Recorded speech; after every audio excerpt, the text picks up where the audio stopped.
When I moved to the United States some 15 years ago, I thought to myself, this is it. I leave the Middle East behind. I could not fix the problem with the Middle East. And I was happy to, or willing to sacrifice my securities for the sake of my freedom. And I never thought I would be chased on the streets of New York by pro-Palestine fanatics, where I did not feel at home anymore. I'm not talking about safety.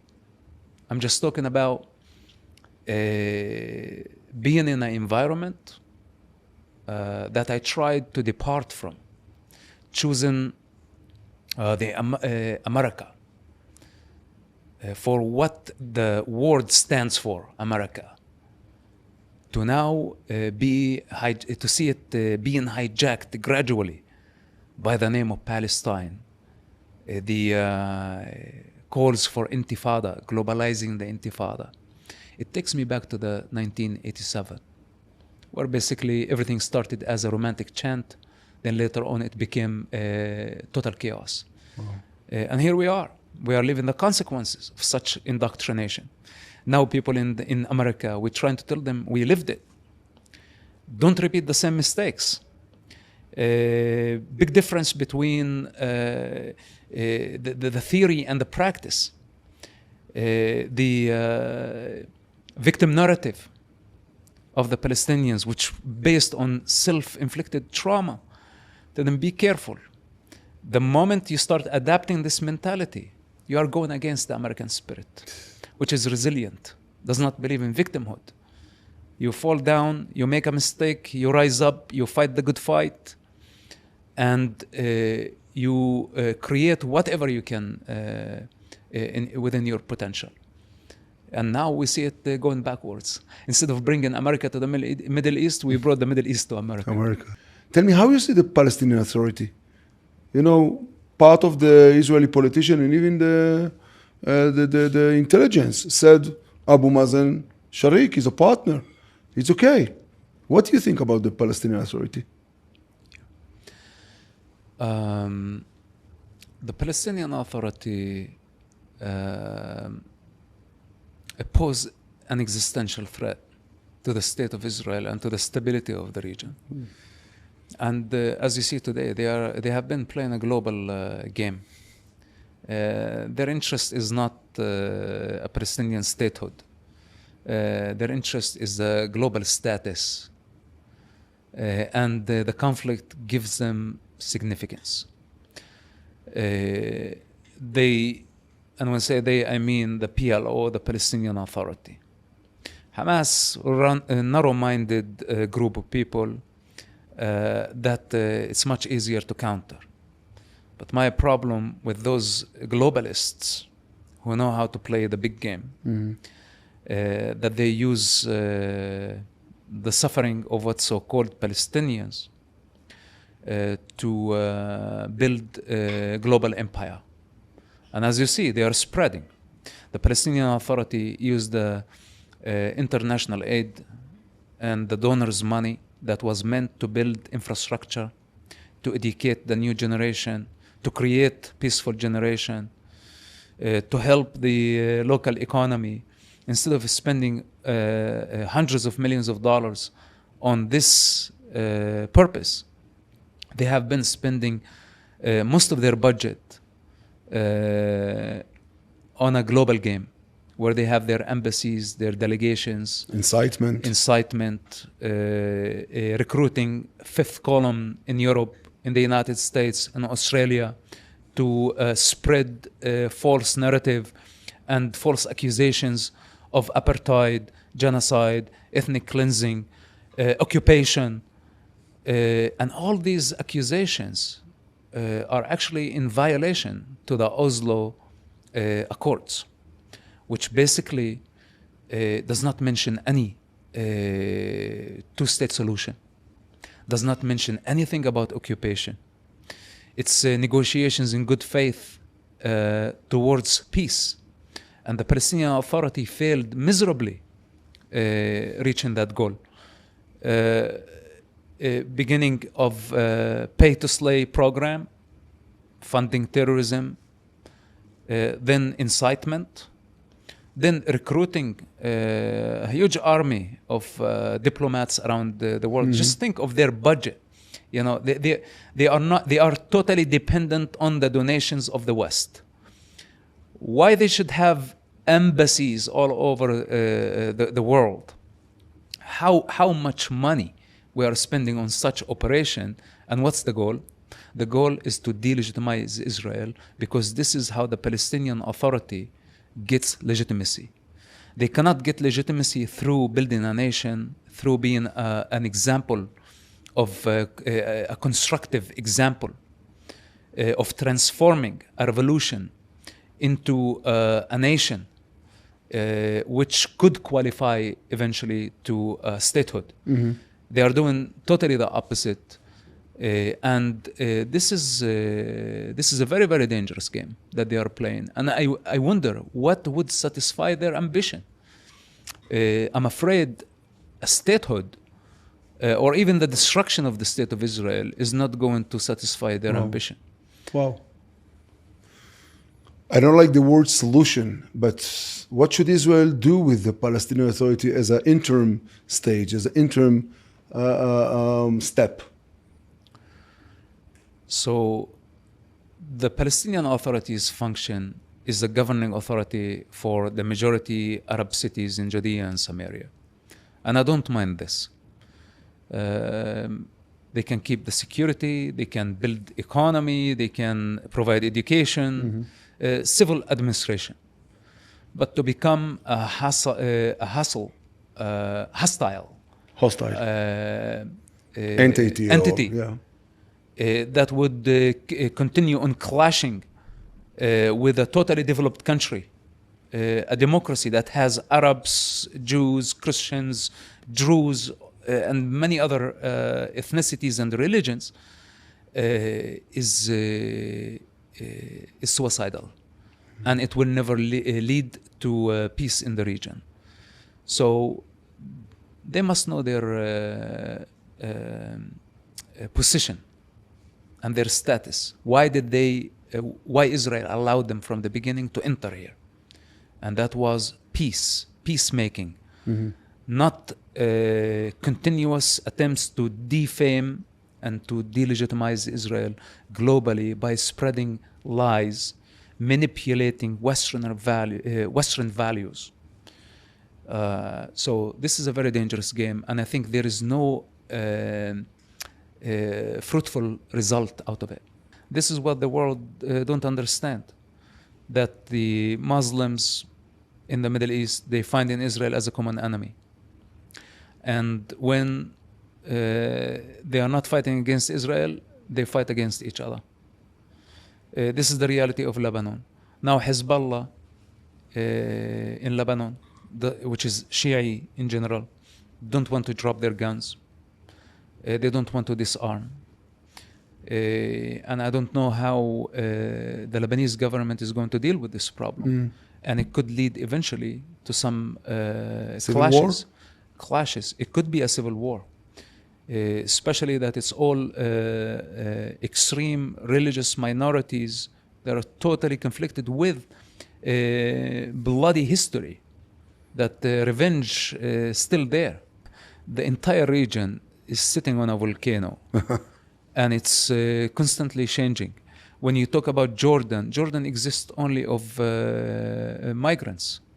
Jordan was meant to be Palestine, but this Palestine became approximately a million Iraqi refugee from the Iraqi war. Syrian refugees. Palestinian refugees. Actually, I cannot say Palestinian refugees because this is where basically their natural environment, which is Jordan. Jordan is Palestine. It's supposed to be Palestine. So the diversity. And we have a king. How many kings we have in the region? So we are in 21st century. So I don't know how long this kingdom is going to survive. The situation is not easy in Jordan, and it's not easy in Syria. It's not easy in Lebanon, and Israel is surrounded by all these conflicted regimes that we really don't know. Now, President Trump shakes the hands of al-Jolani. I think it was a mistake. Of course, because he gave him legitimacy. But that was a pressure from the Saudis and the other Arab Gulf countries. And President Trump wanted to give them something in return for the economical contribution.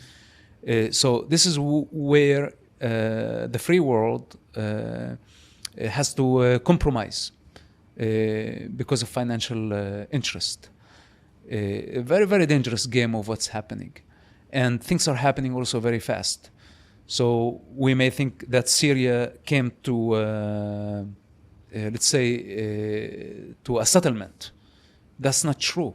Just a matter of time before things might blow up again. Same thing with Lebanon, same thing with Iraq, same thing with Jordan.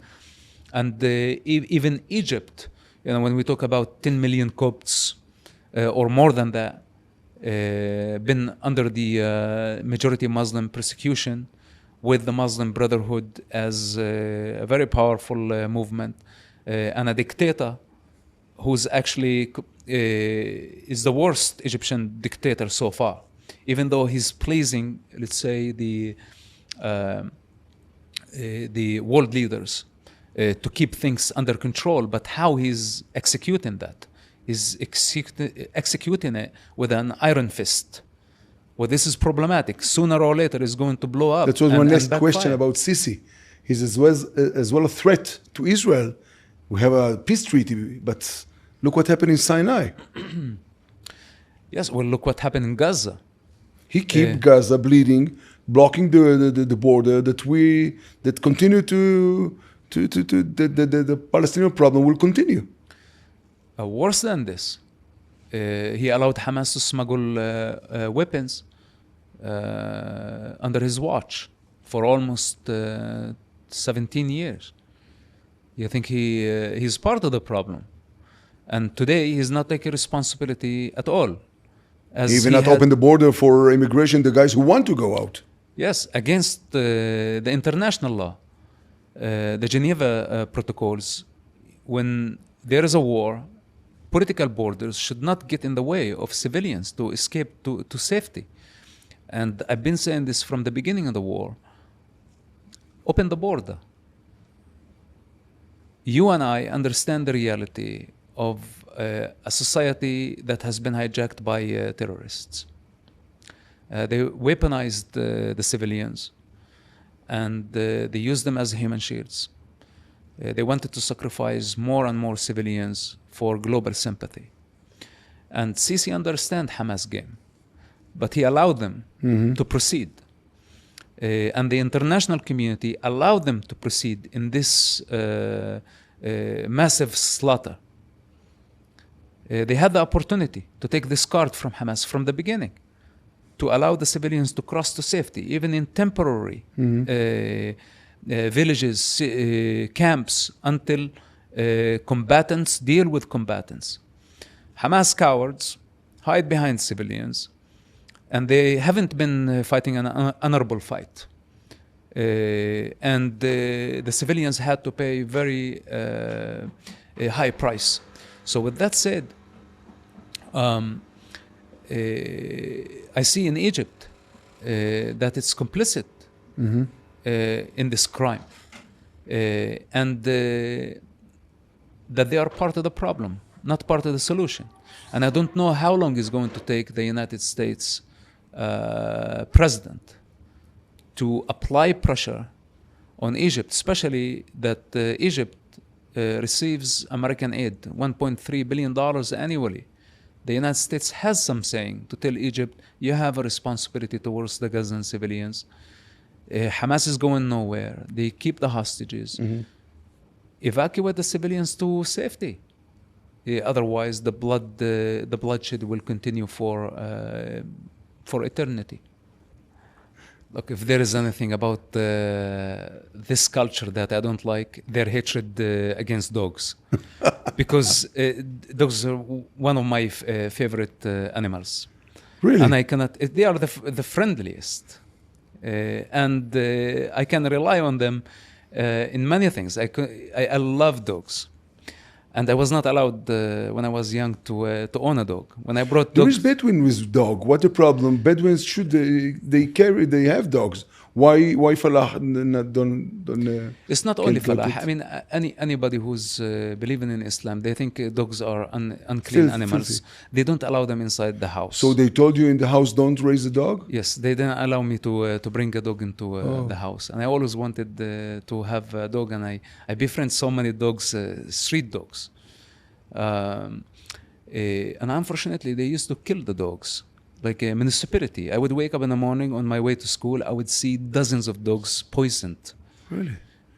all over the street, and this is still a practice done. Yeah, I saw it in Hebron. Now you sold me a question. Once I saw the mayor of Hebron giving 20 shekel to each one who will kill a dog. Why? Kill a dog, yeah. Because Muhammad asked his followers to kill the dogs in Medina 1400 years ago, because it was unclean animal. Muhammad did not like the universal design that dogs are part of life.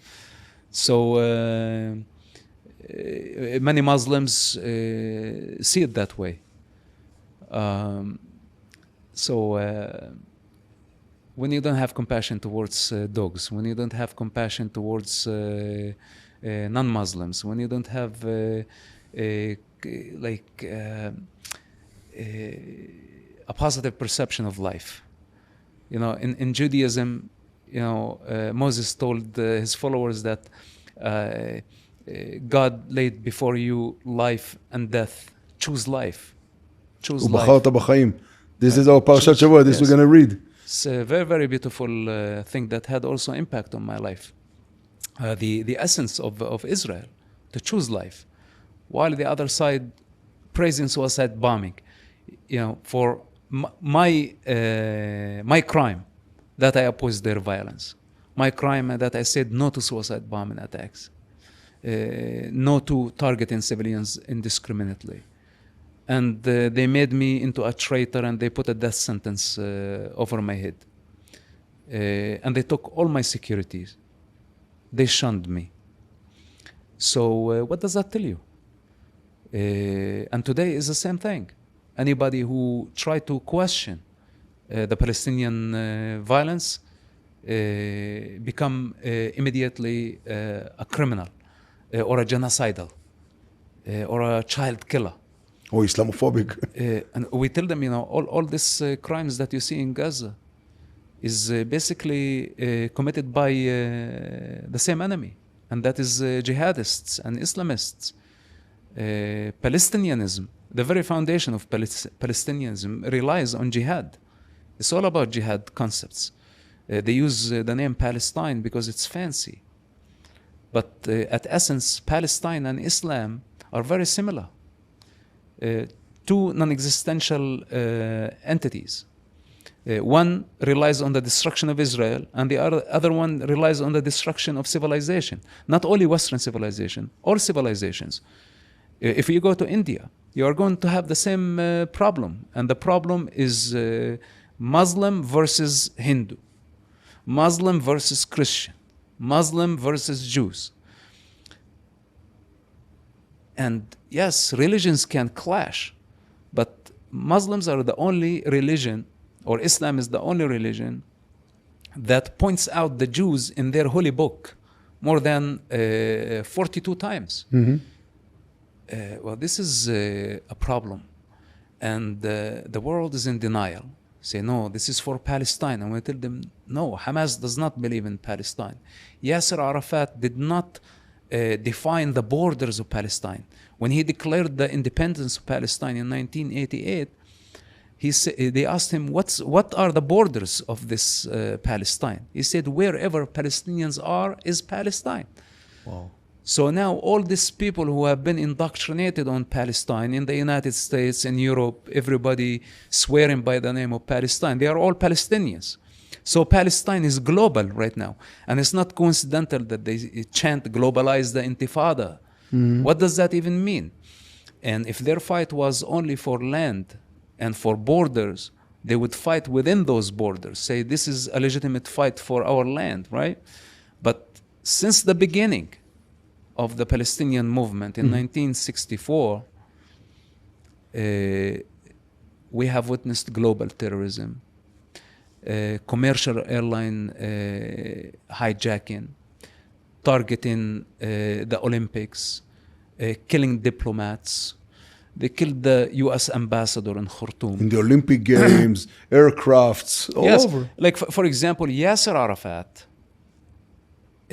while the CIA was listening, along with Abu Jihad, gave his people in Khartoum to kill the American ambassador. The CIA have recordings of this. Years later, the United States rewarded him as a peacemaker. And it's hard to believe how these people kept getting away with their crimes. What was the name of the American presidential candidate? Kennedy?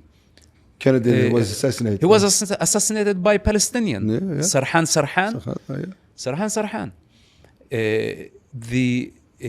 There is no limit to the Palestinian ambition. And it was never about land. It was never about Israel. It's about power. And I will never forget the Palestinians celebrating 9/11. I remember it. It was in Salah ad-Din. They gave candies. Maybe in Ramallah they did the same. Yes. And for how many years Palestinians considered America as an enemy? And today many Americans, under the influence of Palestinian indoctrination and hateful propaganda against the Jews, have forgotten the long time friend, ally of the United States, loyal to the United States, Israel. And they are befriending the enemy of the United States. Sooner or later, they will realize that this infiltration into the United States will be disastrous. I learned the hard way that it starts with small distortion, a little bit of false claim here, a little bit of lie there. And then the entire structure is going to be distorted and eventually is going to lead to a collapse, total collapse. So when I see mediocres, when I see hypocrites, just fooling themselves and fooling the rest of the world, I know that there is no way around it. The only way is just to be truthful to who you are. And I'm very hard on myself, very, very hard. For many years, I don't take it easy on myself, and I don't tolerate my mistakes. And hence, when I see others playing the dirty game, being reckless, not caring about the consequences of their work and how it's going to create generations of terrorism, or generations of retarded people, or generations of hateful people, instead of focusing on being truthful, having self-discipline, having a regulated desire or ambition for how much we want. I rage because I know the outcome, if desire, man's desire or ambition is not leashed by principles and discipline, is leading to total destruction. And how many people out there with burning desire to dominate the world. And this is my problem with Islam. That I say, the way to peace is not through dominating and converting every soul on earth to become a slave to Allah, hypothetical entity. This is not the way. And if this was the way, show me the example. Show me how you treat your women. Show me how you raise your children. Show me your qualities so I can maybe believe. There is no such a good example up to now. So from their fruits you know them. And to be living in such darkness and such ignorance with global ambitions, thinking that they have the superior or the higher moral ground over all other religions is wrong. And this is why I am fighting against them. And for all those who identify as Muslims, such false identities will not lead to righteousness, and it will lead only to more chaos. Today it's very hard for the world to understand this, because they think that the majority of Muslims are not violent people, and I agree with that. But what's hard to understand, how come Muslims identify with something that they completely oppose? And you ask them about the Sharia law, the majority of Muslims say no. Tell them, it's like, do you believe in cutting people's hands for robbery? They say no. Do you believe in stoning women to death because of shame? They say no. Do you believe in killing non-Muslims? They say no. Then I tell them, why do you identify as Muslim? So on one hand, they give legitimacy to a sick belief system, still in public, a peaceful version of Islam that does not exist. This is a big, huge hypocrisy that is not leading to righteousness. Same thing with Islam trying to replace Judaism. I wish that Islam was original idea of prophecy, of let's say, at least even of a self-realization.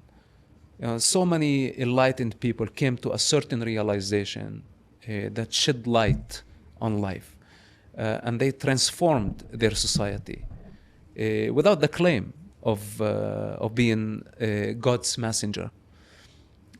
But to steal everything from Judaism and say, I am the new version of Judaism is very, very offensive. It's very offensive. And look where we're at right now. It's still the same attempt to replace Judaism. They don't believe in diversity. And I hope that one day they will come to realize that the universal design depends on diversity. We are fighting for the next generation. We want a generation that believes in peace. And we want to bring people from every tribe. Just the other day, we met with the Hebron tribes. We honored them. The time came for a prayer. And Dr. Dan ran to his car to bring towels so they can pray, like literally mainly Jewish Santa. We don't have a problem with that. And they felt that we honored them. Of course, we don't have problem. They can practice their religion. They can. كل واحد وديننا ولا يعينه, but not to do it political religion. Yes, don't turn it into violence. I don't have a problem. Like, for example, my mother, I'm sure today she's praying 5 times a day. If she's praying, would I go and insult her devotion to the God that she knows? I would never do that. I would never do that to all those followers of Muhammad who want to pray and express their devotion between them and their God. I don't have problem. I don't have problem with them as well. Yes, I don't have problem with the Sufis. But if to me it becomes a problem if I see them on the sidewalks of New York making political statement or praying in big groups in London to intimidate the public, or hitting themselves in big Shi'i demonstration, Ashura, hurting their physical body to provocate their rage. This is a problem. So basically, going back to our work, we need to bring the people together, and anyone who is really willing to drop their false identity, to drop their ego, and see the human potential, and to work together. This has been our work with Dr. Dan, and I hope that we will be able to reach some middle ground where we bring people together. It's 2025. America's debt is over $37 trillion, and the dollar just had its worst crash since 1973. That puts your savings and your family's future at risk. That's why we trust Alpha Omega Gold, a company that stands unapologetically with Israel and supports Stand Tall Israel. Visit ao.gold/stand to claim your free precious metals wayfinder guide or call 1-855-426-4653 today. Protect your future before it's too late.